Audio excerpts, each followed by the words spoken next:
Greetings from Australia. I would like to respectfully acknowledge the people of India and thank them for the warm welcome and allowing us to speak and share our knowledge in this virtual space.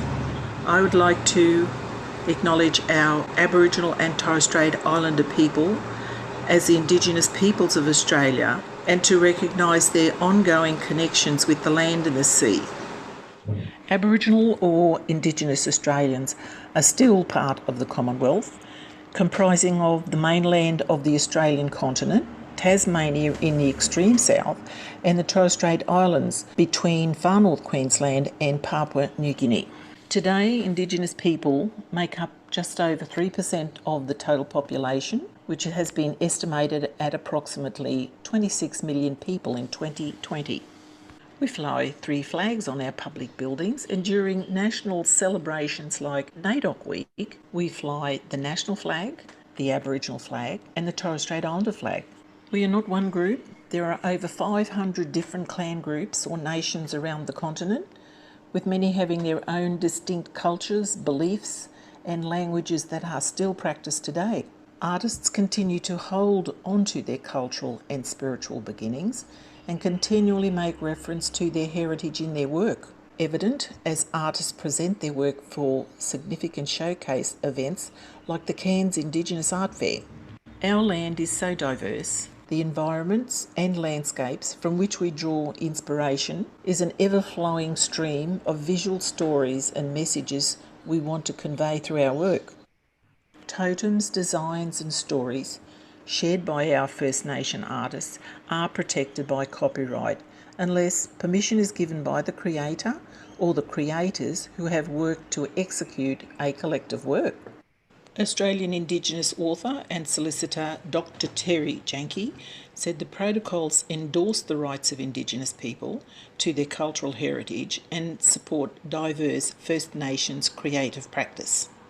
NAIDOC Week is an opportunity for us to celebrate the rich history, culture and achievements of Aboriginal and Torres Strait Islander people. This year's theme is a common mantra: always was, always will be Aboriginal land.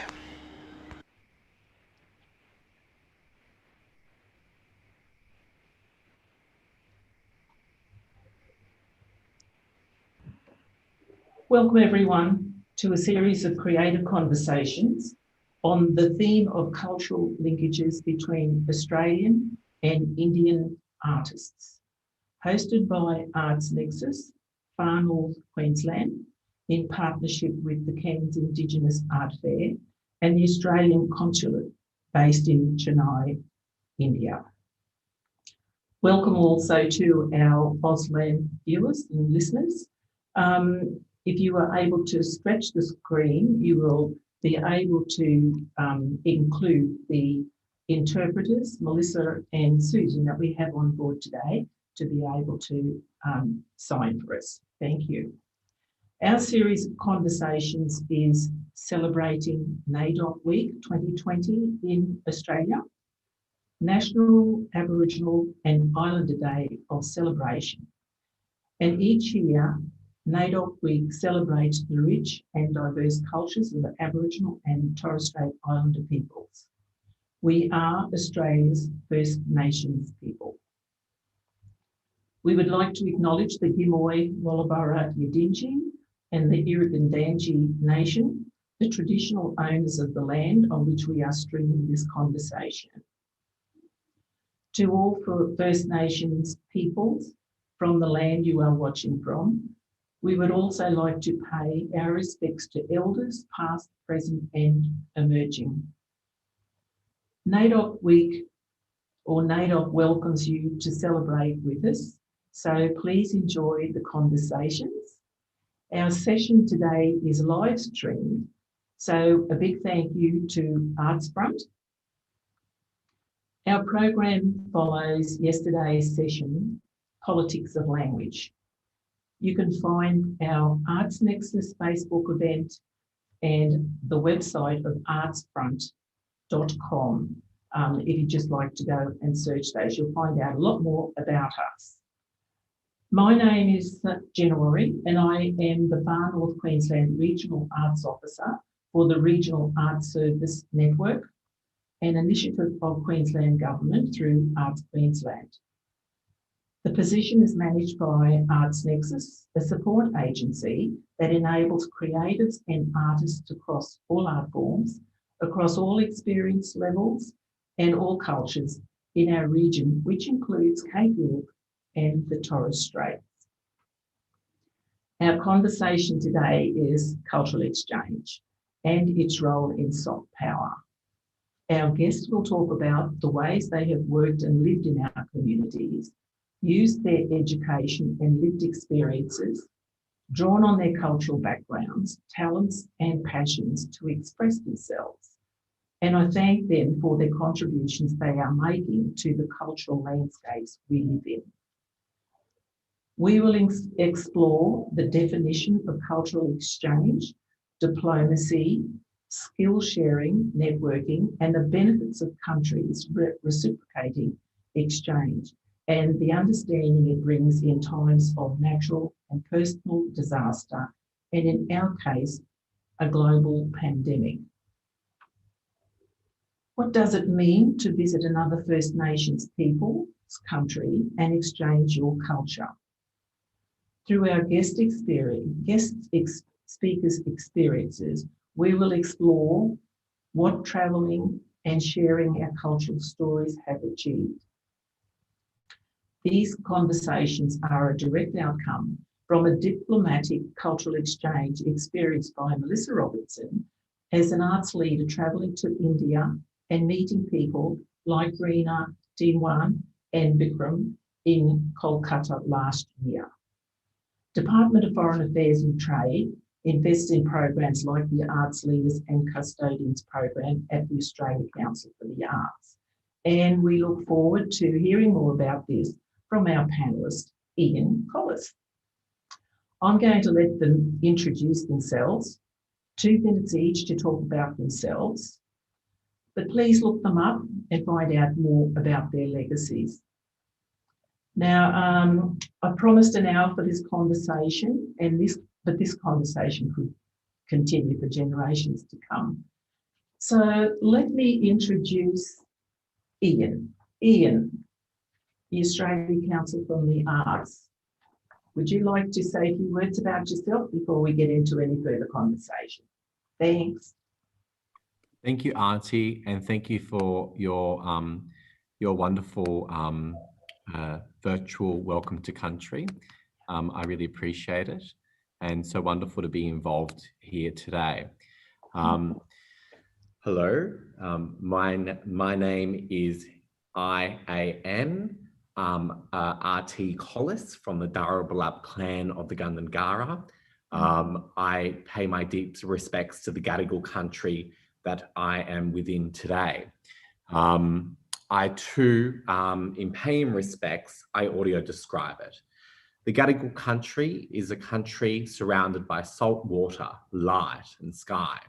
It is a country with magnificent cliff faces, with the ocean smashing into it, daily carving its existence.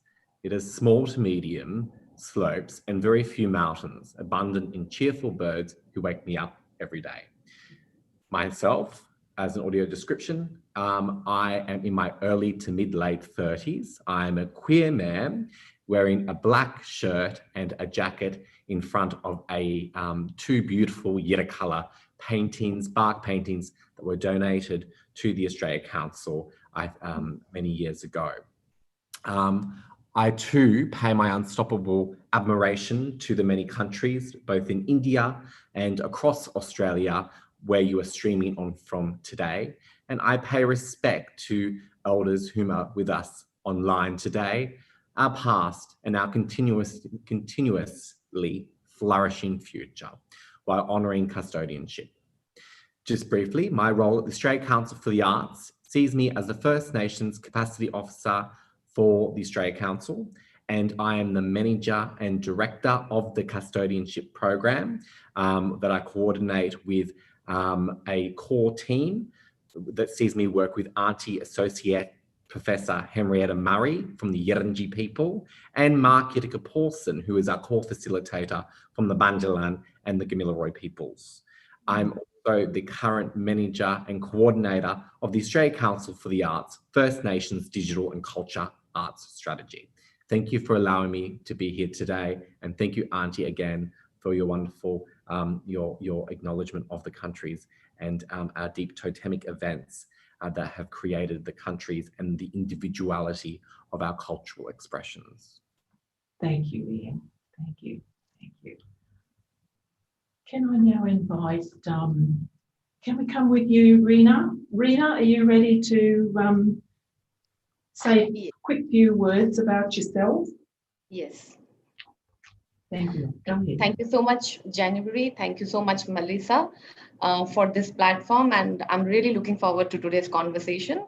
So what I do for a living is on my LinkedIn. So I will not say all that. I will rather talk about my roots and from where I come from and what shapes me. My mother hails from the part of Jammu in Kashmir, which is now in Pakistan. And my father hails from Lahore, which is also now in Pakistan. They belong to an ethnic group of Punjabis. It is believed that we are descendants of Indo-Aryans. Both my parents came to India along with their parents at the time of partition in 1947, when they were barely 5 to 7 years old. As refugees, my grandparents on both sides, of course, lost everything and had to build their life from basics. So I grew up in an India which was reeling under colonial nostalgia and had no confidence and hence no pride in their own language and culture. The English-speaking Indians were looked up upon, and speaking in your own native language was a sign of backward culture. In this negotiation of being accepted in a new place, my parents lost touch with their native language, that is Punjabi, and we grew up speaking the dominant language, Hindi, aspiring to learn to speak in English so that we could be considered progressive.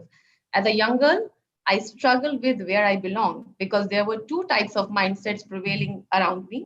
One who had embraced colonial culture as their own and took pride in that, and considered the people who spoke fluent English and wore Western clothes as progressive.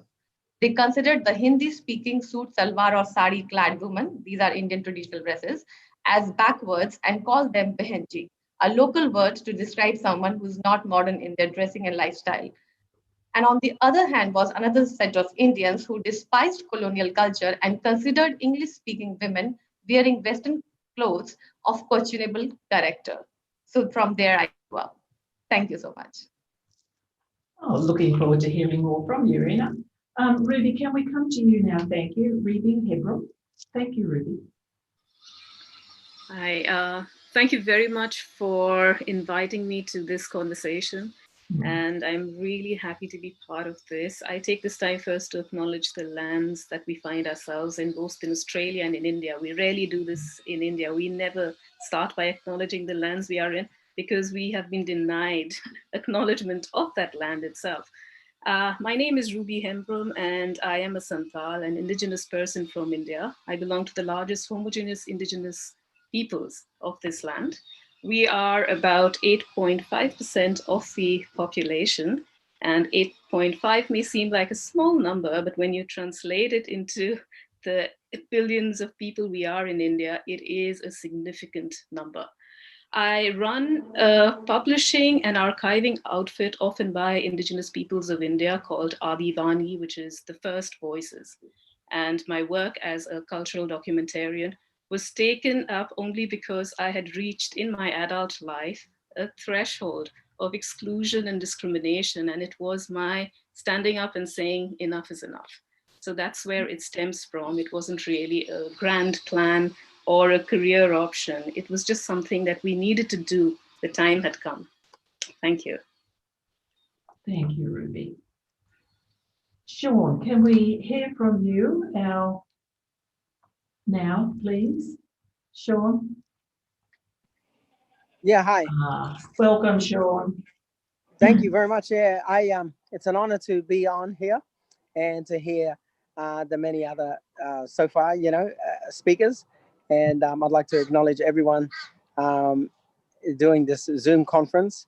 My name is Sean Chulborough, and I'm originally from North Queensland, Australia, which is along the coastline, northern coastline for those who don't know. But basically, I grew up there, and I come from a large family of 12, and basically my three tribal groups, Kalkaroon, Pirapira, and Girame, and also Gogiyalanji.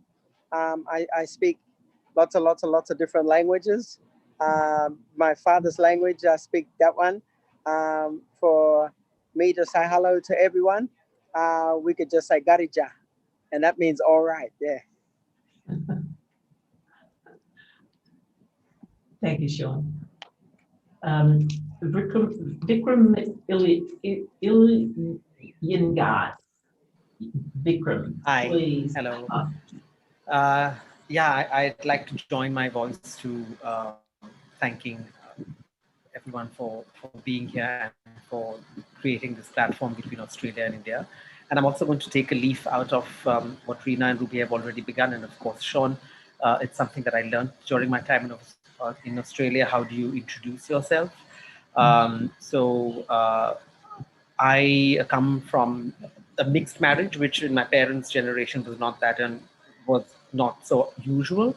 My father is from south of India in Tamil Nadu, the state of Tamil Nadu. My mother is Bengali, so where I am now, Calcutta, is Bengal. But strangely, my mother never lived in Bengal. My father's always lived in Bengal, and my mother only came here during her college years. And so I inhabit this sort of in-between space, even within my own country, of being between two very different cultures. Everything about the cultures is very different. I think there's more difference than sharing, which is what makes the experience of growing up in a family like that very, very rich. Also sometimes a bit confusing, but I think the richness outshines that. And I find my work as an artist, as an arts leader, is very much also in that in-between space. I work from the realm of dance. I'm a dancer and choreographer, but also a curator, presenter, and arts researcher. I work as an artist and I work as a presenter, which is how I met Melissa under the Australian OSCO's Arts Leaders Program. And really, all the work I do stems from the belief that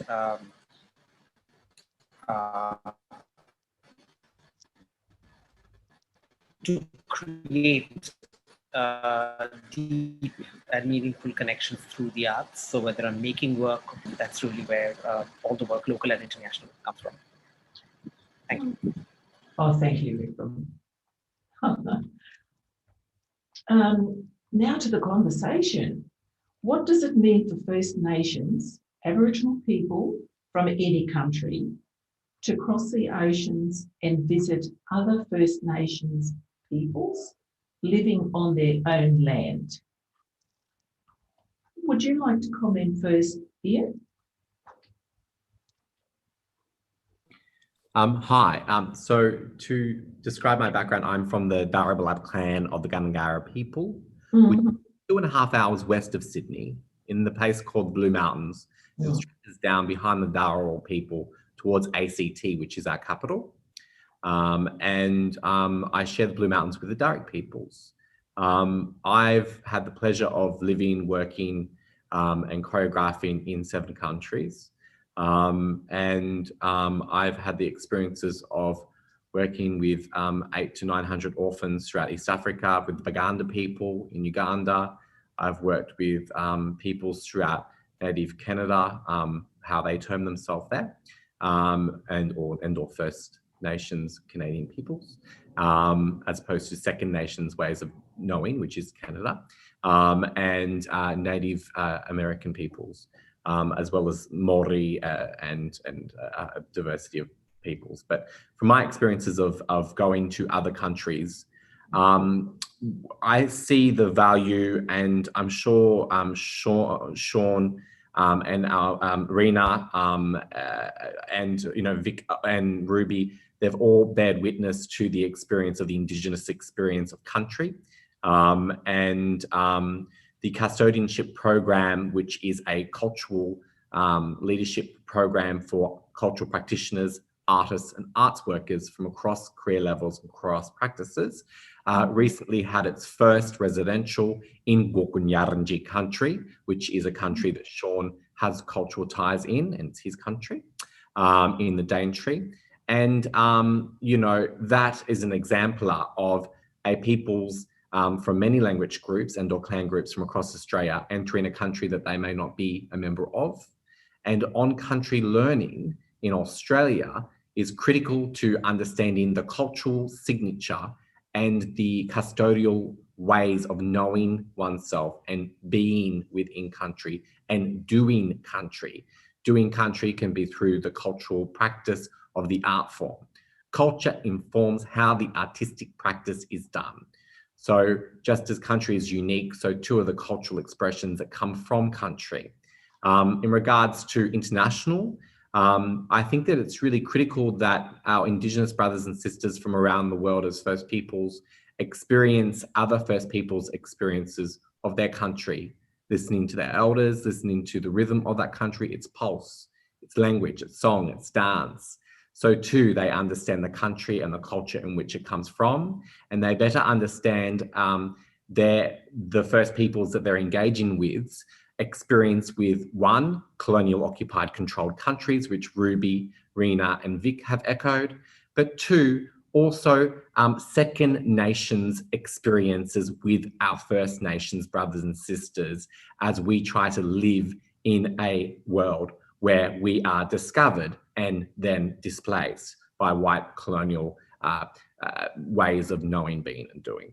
So I think that equally domestic ways of sharing culture in countryside learning is critical, just as the international exploration of that is critical, because it provides deeper solutions, deeper problem solvings, and different ways of knowing and experience within a colonial and or a second nation country and or our own sovereign country. So all of those diversities and all of that on-site country learning is really critical to having someone understand oneself with another culture, and it highlights the individuality of their culture, because in closing, experience doesn't happen in a vacuum.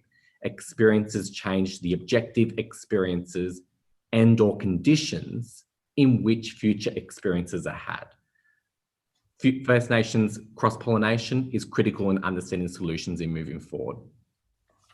Thank you, Ian. Sean, would you like to follow on with that, please? Yeah, exactly right. Yeah. You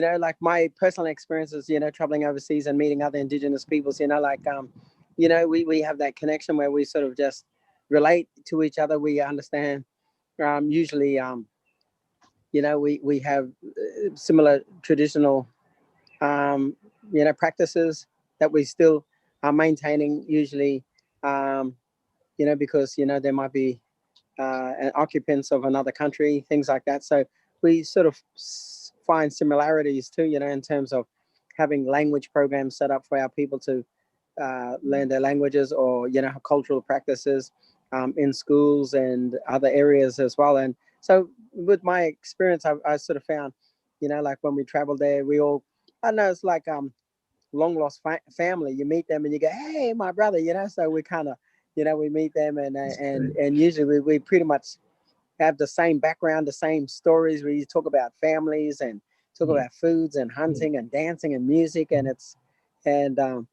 I've always found that, you know, in terms of, I guess, you know, the social sort of, you know, that side of things where we're, you know, having, you know, to practice our culture and to keep it maintained as well. You know, it's, we often have that same similarity as well. Very true. Thank you, Sean. Ruby, would you like to comment now, please? Thank you. Yeah, so my crossing oceans has not really been to meet with or be in the presence of Indigenous peoples yet, but it has instead been to be in the lands of India's colonizers and missionaries, to come face to face with features of my culture and be reunited with my own tangible and intangible heritage from close to 2 centuries old, some of which are already lost and in danger of being lost right now. Those shelves in those museums were commemorations of my people and their lifeways. You know, that I was able to be there, a descendant of the same civilization and culture, bore witness to a historiography on shelves. It was surreal, but I was alone in that experience, so far away from home, from my people, no one to share that being united with our ancestry, no one to mourn with about why and how our culture had traveled and was here on display. And it was achingly lonely. But as I wandered into other arenas of the same space, into exhibits of other Indigenous peoples from across the world, I felt automatically welcome, even though there was no one there to personally welcome me. I felt like an ancestral connection in indigeneity, of our collective stories being told, of our civilizations standing the test of time. And in that moment, I thought, at least my heritage is not alone here. My material culture is not out of place with the other material cultures of other Indigenous peoples. And in fact, it fits right in and interacts organically with the other Indigenous peoples' cultures in that space. So that's what I kind of imagine it would be if I was situated in another Indigenous people's land, and what it would actually be. So I can only foretell that it would probably be a respectful immersion into that which you instantly recognize as your own, and yet not your own. But still, we are cohabiting, co-sharing this ancestral space and time, weaving a tapestry of our mirrored cultures across the oceans. And right now, when I look at Sean, I mean, immediately it stirs something in me, and I think, oh my God, this is my people. So yes, that's what I would imagine, because this has not been a lived experience for me yet. Yeah. I have a direct comment here from Arts Nexus, and it says, please let her know how new this is, and the Arts Front are at the front of the digital sovereignty acknowledgement. Please let Ruby know how new this is, and Arts Front are at the front of this digital sovereignty acknowledgement. Thank you, Ruby. Rena, can we have a word from you now, please? Sure. So unlike Ian, Sean, and Ruby, I'm not myself coming from Aboriginal culture, but at the same time, as the director of the center, because we try our bit to work with Indigenous communities, I do interact with them. And there is another perspective that I get to see is that, and I actually totally relate with it, because when I see that how I did not have confidence in who I am by living in an urban space and getting formal education, I can't even imagine how the Aboriginal communities would feel about their culture and tradition, which is rejected by educated city people as backward and conservative. So I keep listening from the parents of the communities that their next generation do not want to carry on their traditions and instead try and want to ape city cultures. They want to eat in McDonald's and KFCs, want to wear jeans and t-shirts, and do not believe or value the traditional knowledge that their elders want to pass on to them. That's a constant struggle that is happening. And as I see it, traveling and interacting with indigenous communities from various countries definitely will give confidence and generate value of these culture in minds of these young people. Knowing about the stories and traditions of different cultures make one believe in their own cultural practices as well. The exchange brings knowledge, and knowledge is power. Whether it is sustainable living practices or knowledge of flora or fauna, leading to knowledge of natural medicine plant that heals without side effects of chemicals, or sharing music, songs, dance, and other rituals that exist for thousands of years, leading to a new outcome as an offshoot of the cultural exchange. In all indigenous communities, there is a place for plants, animals, and birds in their life, which is absolutely opposite of the city culture that believes humans are supreme and at the top of the pyramid of life on earth, and have their own opinions on how they want to control existence of other life forms around them. A better understanding of people living on different parts of the earth fosters appreciation and value and develops empathy and love, leading to a better world, better humans who value not only their own existence, but existence of all. Thank you. Thank you, Rena. Yeah. Vikram, let's invite you to say something. Thank into you. the conversation. Thank you. Thanks. There's, people have said so much already, and there's just very little for me to add. Like Reena, one of the things I've learned traveling internationally and also traveling within my own country is my place of privilege within India, within my context, and how easily we ignore, exploit, and misrepresent the original people of, well, we're calling it India now, but the geographical entity that we call India now, it wasn't always one country. And it, well, I would argue that it still isn't, but anyway. So I don't actually feel I have the right to sort of address the question of what would First Nations people experience from visiting each other and exchanging. I don't think that's my place. I can only say that from my visits to especially Australia and my experiences with the First Nations people there, of art, of land, of responsibility, of sustainable living that Reena has already mentioned.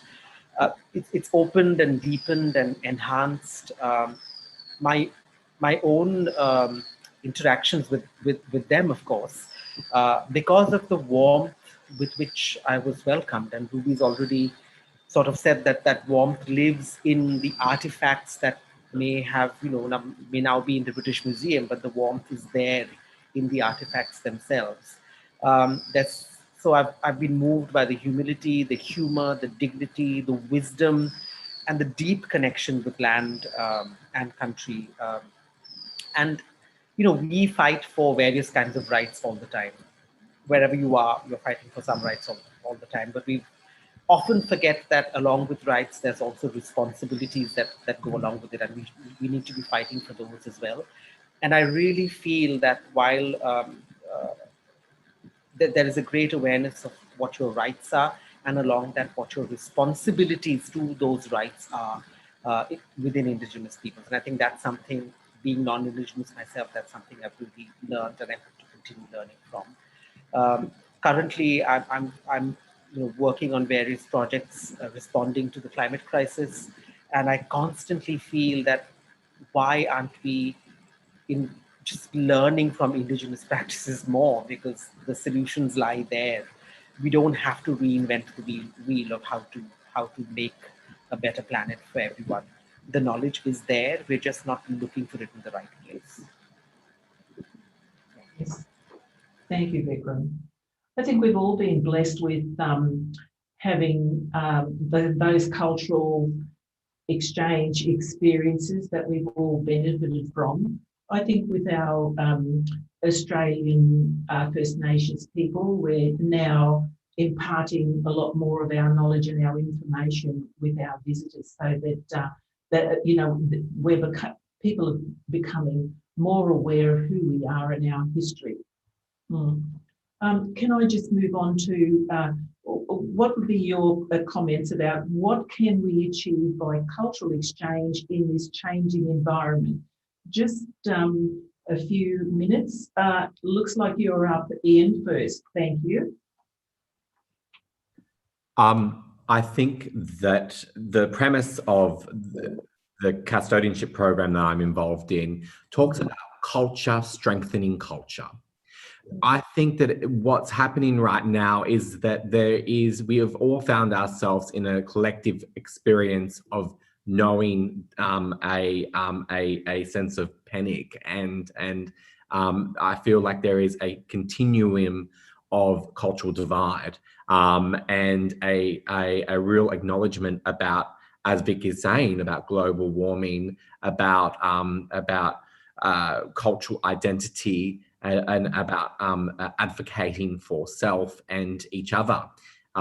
We've all bared witness to the deep longing to heal in this space, and I think that if we go to our cultures, it is the very tool that better helps us understand ourselves in relationship with others, and ourselves in relationship to how we can find a sense of self in custodial pursuits. Just as, when it comes to, as Vic is talking about in regards to cultural tools and the warmth in which he feels these things. Our First Peoples have understood the great nature of arts as education, or culture as education, arts being the practice in which teaches us that, which is a multi-intellectual experience that teaches us about song, story, and dance. And for my peoples, the Gandangara of the Darabulab clan, the way that you hold your spear in your dance has practical application to how you go out and get a feed and hunt. So all of these intersections of culture can teach us about place and time. And when we hold that spear and do that dance, we are connected to that place of that time immortal of my ancestrals and so on and so forth. So that the more we share culture, strengthening culture, the better we can unite as First Peoples and as peoples from around the world. This is the diversity of this beautiful world we find ourselves in. Vikram, how would you like to come in here now and comment? Well, I think what can be achieved by cultural exchange of any sort, empathy, understanding, shared power, contextual insights, appreciations of both differences and similarities. Often we spend too much time in looking for, oh, how am I like you?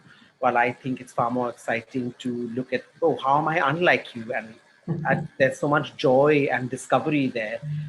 There's only familiarity and comfort in finding something that you already know. So collective strength, laughter, joy, I've already said, a larger, more diverse community, this connection between a local and universal knowledge.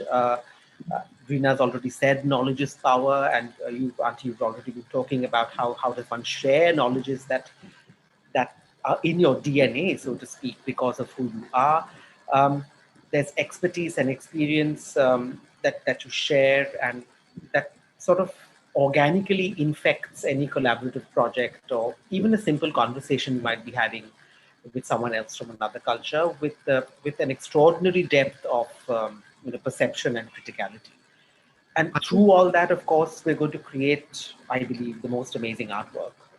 We're all artists and creators, and I think the more we talk and share and learn from each other, the art is just going to get richer and deeper and make more impact, which is, that's the best thing that could happen. Do you mind if I quickly dovetail on that? I think that it's actually critical what Vikram is saying, because the great thing about culture and arts is that there is an individual subjective experience with that thing. So the individual can find their sense of experience with that and vice versa. And then there's a collective understanding of that. I really appreciate you sharing that. Thank you for that. Oh, fantastic. Yes. Rina, please. Yeah. I'm little careful about the cultural exchange part of it. Why? I have a reason for that. First of all, of course, knowing about so many cultures that they exist itself is profound. And these cultures exist with the knowledge and traditional wisdom. It is not, if it is not shared with all, it's a great loss. There is no doubt about that. And it is okay to have an inquiring mind. I'm taking this term from Sandy's yesterday's talk, the inquiring mind, and ask questions, but not acknowledging and accepting various cultures, and to embrace only one dominant line of thought is bringing linear thought process on the table. Linear is death to me, like a straight line emerging from the heart of a dead person. Opportunities, understandings, and empathy can be achieved through cultural exchange in this changing environment, but I'm afraid it should not lead to patronization. We need to be careful to not dominate their voice, imposing our own opinions, but should be mindful of hearing voices of these amazing people coming from the profound cultures.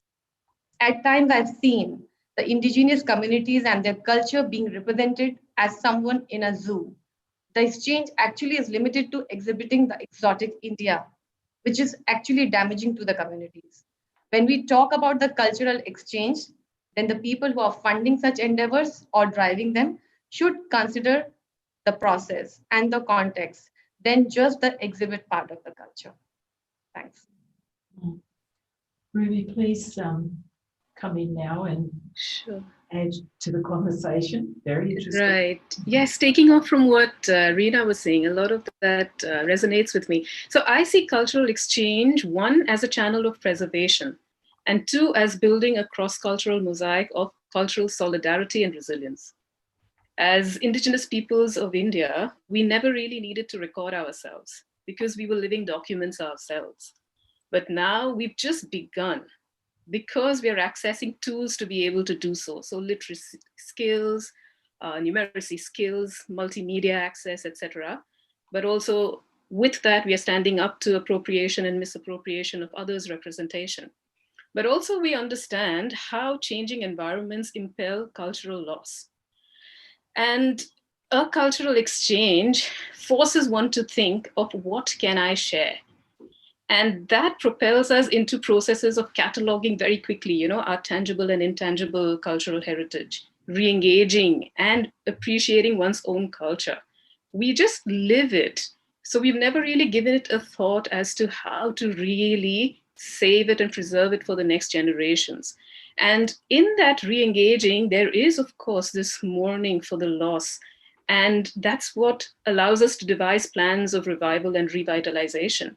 And in that resurgence, we preserve our culture while building a collective cultural solidarity and resilience. So a cultural exchange is not just this give and take or this conversation or this dialogue, but it's also a kind of looking at oneself in the mirror and saying, do we really want this image to fade?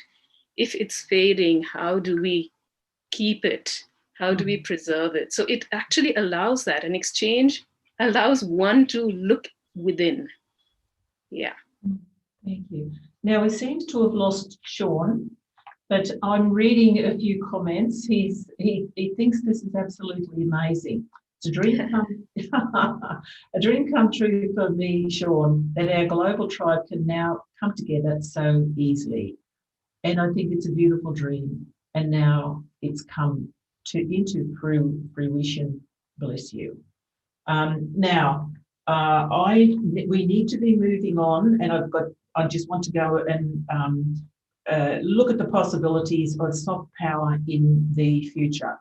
The world has never experienced a global pandemic of this impact, and considering a post-COVID time that will come, what will travelling and sharing our cultural stories in the future look like? Can we just, Vikram, would you like to start with this one? Sure. I actually think this is a no-brainer for me as far as I'm concerned. I really think that the future is hybrid, and I really think that this particular crisis that we're living through. I mean, I'm not the first person to say it. It's really the planet and the cosmos asking us to pause and really think about how we are living. And I really think the future is hybrid between, I mean, for our purposes, between the live and the digital experience. I think it's really strange and maybe not strange. I think it's indicative of who we essentially are as human beings. That in this time of enforced isolation, we are actually reaching out locally and globally more and more in every possible way. I mean, look at this Zoom panel that's been put together. Yes. And there have been so many of these different permutations and combinations that have come up over the last 6 or 7 months. So we're really trying to find those connections. It's speaking from within us, as Ruby was saying, it's a chance to look within. And this is what is bursting out of each of us, that we need to connect to other people. And that really can only be a good thing for us, for culture, for the planet at large. And really, when we look at the digital space, it's another string to our bow. It's not something to replace the live experience or the live connection or the live interaction. It's another tool that we are now being gifted with. So it's sort of, to talk about a gift that the pandemic has given us is a bit strange, but it is really a gift that we can take forward. And so now we have more opportunities and more avenues to actually connect, collaborate, and together imagine not one, but many different kinds of futures. And I think really that is what we should be aspiring for, what we should be celebrating. Ruby, can you come in now into the conversation and share your thoughts? Right. Vikram, thank you. I like hybrid futures, that's really fascinating. But there are a few things here. So what the pandemic did for us is it kind of found us a substitute, and it is digital technology. And it became like, it showed us the possibilities of adaptation, and that adaptation became digital, and we became like this Zoomified generation. While this was a natural transition and has been a natural one for a lot of people, it has also foregrounded the digital divides, which points to deep inequalities in our society, a reality for Indigenous peoples of India. There's a certain power and privilege that comes from being able to go digital, and that is not our reality. So Adivasis, or Indigenous peoples of India, haven't had the opportunities to travel, nor sponsor invites, and are unable to go digital now. Where does that place us? While we seek to build cultural consensus, be drivers and promoters of intercultural dialogues, the means to the ends are fraught with limitations. Before we talk of possibilities, we have to take a step back to deliberate on leveling the playing field. I think facilitators of such a cross-cultural dialogue need to invest in the tools of such an exchange to provide the supportive baseline for such partnerships to form and thrive in equity and equality. Yeah. Thank you, Ruby. Reena, you happy to come? Yeah, I really like how Vikram and Ruby have presented their different perspective on the same thing. So that, yes, sure, pandemic has made all of us look at the power of internet with a new lens altogether. And the experience definitely of meeting people in person cannot be replaced with digital experience, but it for sure has expanded the horizon. I agree with Ruby that there is no leveling, because the reach of internet to the indigenous community is very limited, very challenging. We ourselves had been trying to work with communities over internet, and we are able to do some bit of it, but it's quite a challenge. For a country like India, because this is another fact, that for a country like India, lack of funding support from government and absence of proper policies makes travel and sharing of cultural stories difficult. The possibility of keeping constantly in touch and learning and sharing without having to travel all the time is in a way empowering. The dependency on huge grants and the guilt of generating carbon footprints in the process of cultural exchange is also one thing that we need to look at. Though internet is still definitely a challenge in many parts of India, but I'm sure that with time, the infrastructural challenges can be overcome, and we would see a better infrastructure with the communities, so that uh, the whole learning from this, as Vikram said, the hybrid part of it, we can continue to bank on in some way, because it definitely broadens our horizon. So I do see a shift from picking the bags and traveling the world, and in the process damaging the environment, putting pressure on resources, to considering ways and possibilities of sensible cultural exchange, building more sustainable methods for sharing and learning. One such method could be pre-workshops for understanding each other's story and culture digitally before physically meeting with each other. Understanding of the materials available in the natural landscape of a particular community that they use before seeing their art form physically could be beneficial. But I'm sure that the infrastructural challenges is something that one can overcome if, as a country, we all, not only the government, but even people like me and Vikram, put in our effort and brains into it. Thank you, Reena. Now, what a wonderful time to come into the conversation, Ian. Thank you. Thank you. I think it's really critical what everyone's discussing. We're talking about COVID-19, we're talking about digital access and how we're using. Yep, something happening with them. Yep. Ooh. Okay. It's really everyone's discussing. That's better. Yep. In regards to culture and arts and culture and the interplay of that between the digital space.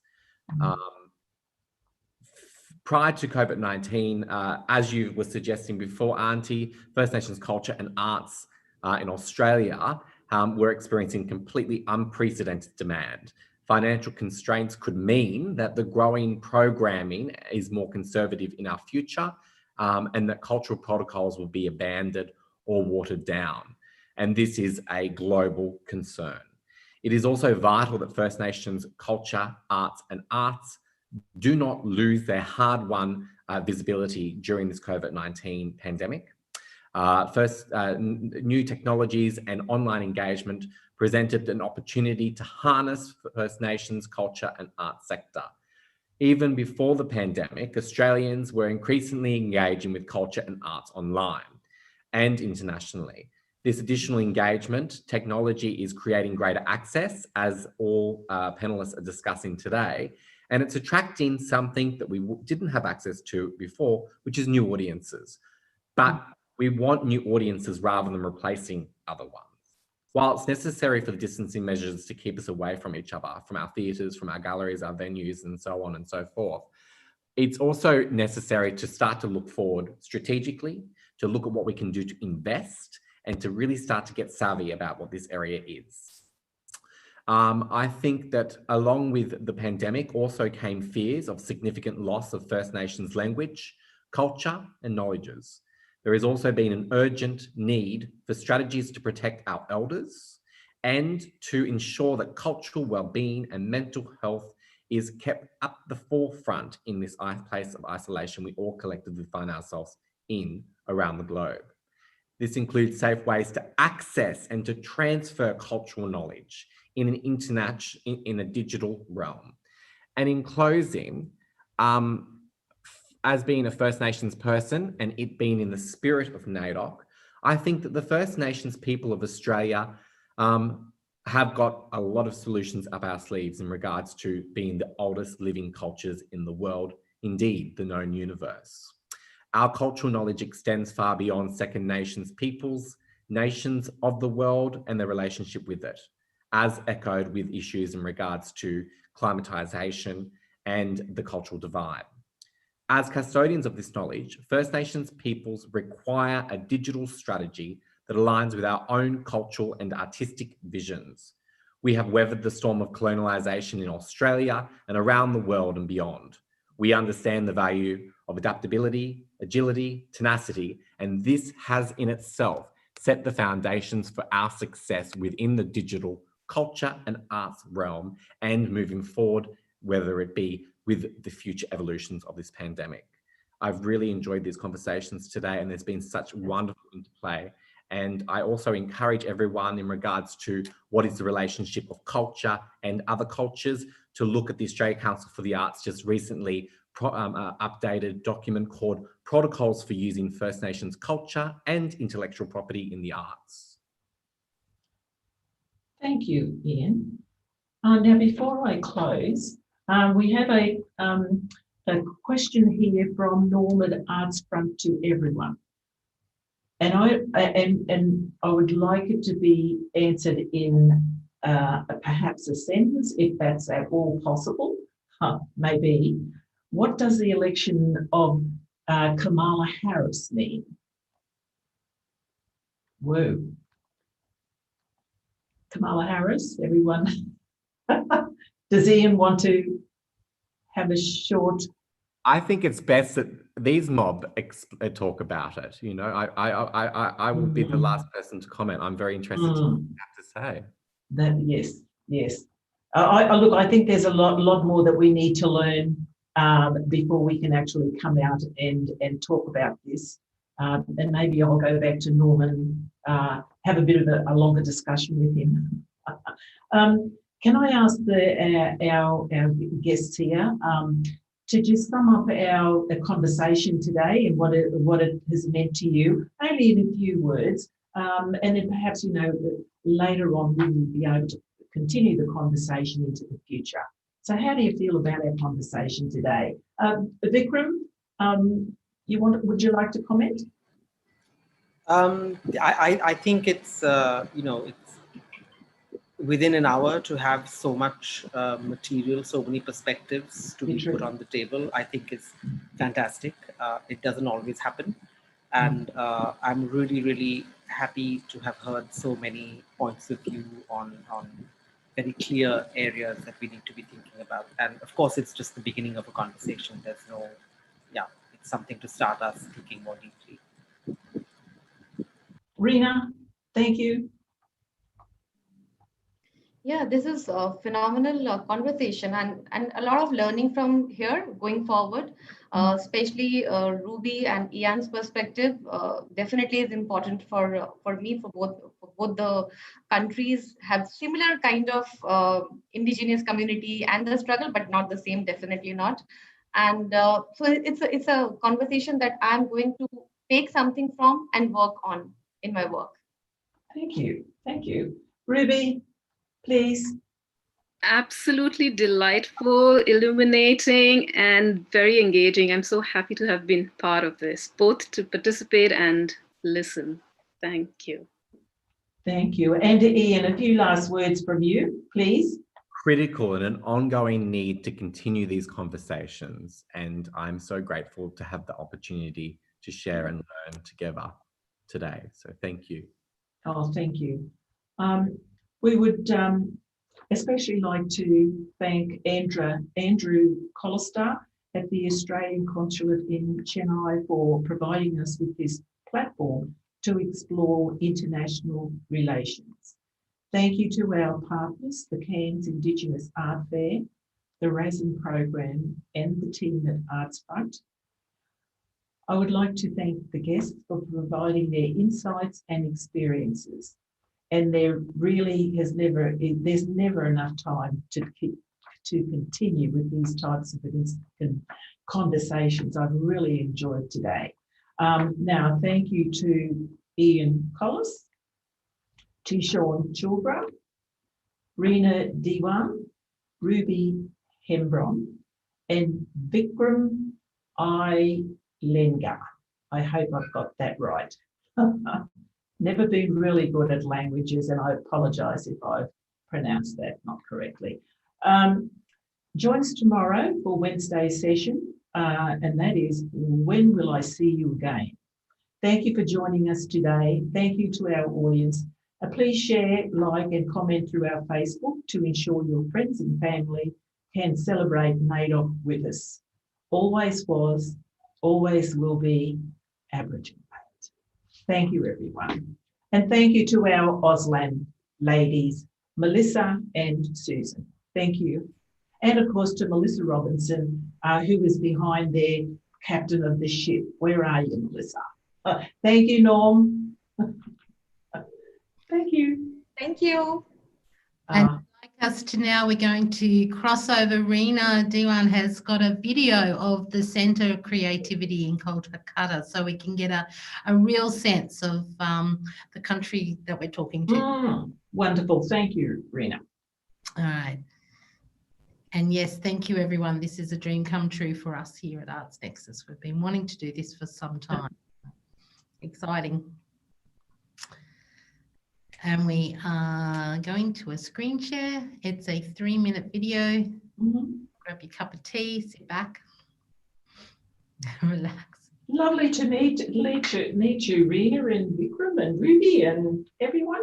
Yeah. And not forgetting Ian. Of course, Sean, who disappeared, who was probably either attacked by the seagulls, I could hear in the background. Really? Yeah. Probably battery. Okay, so we have, I can see Rena. It's funny, we get a duck look on our face where we're panically typing away trying to share screens. Yes. So yes, we are ending with Rena's video. Thank you. Yeah, 1 sec. Just 1 sec. We're good. Just sharing it now. Oops.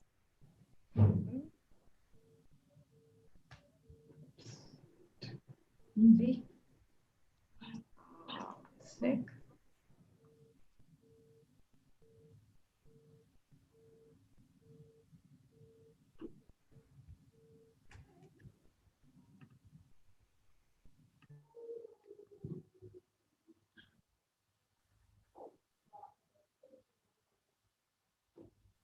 Are you able to see it?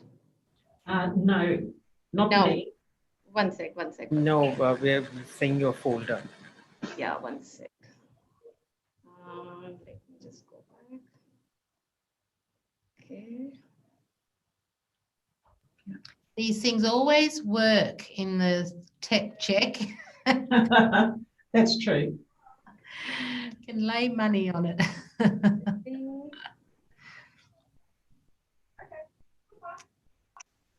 Now can you see it? Can you hear?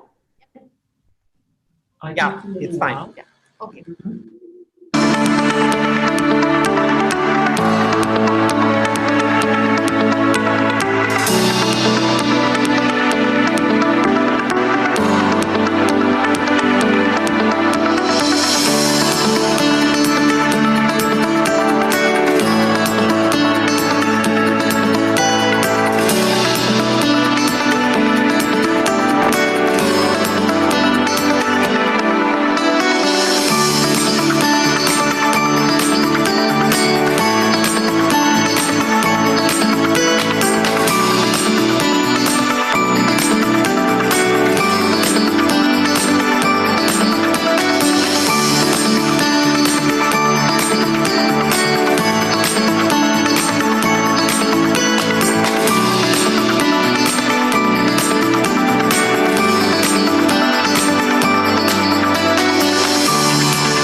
Thank you. Thank you so much. Thank you.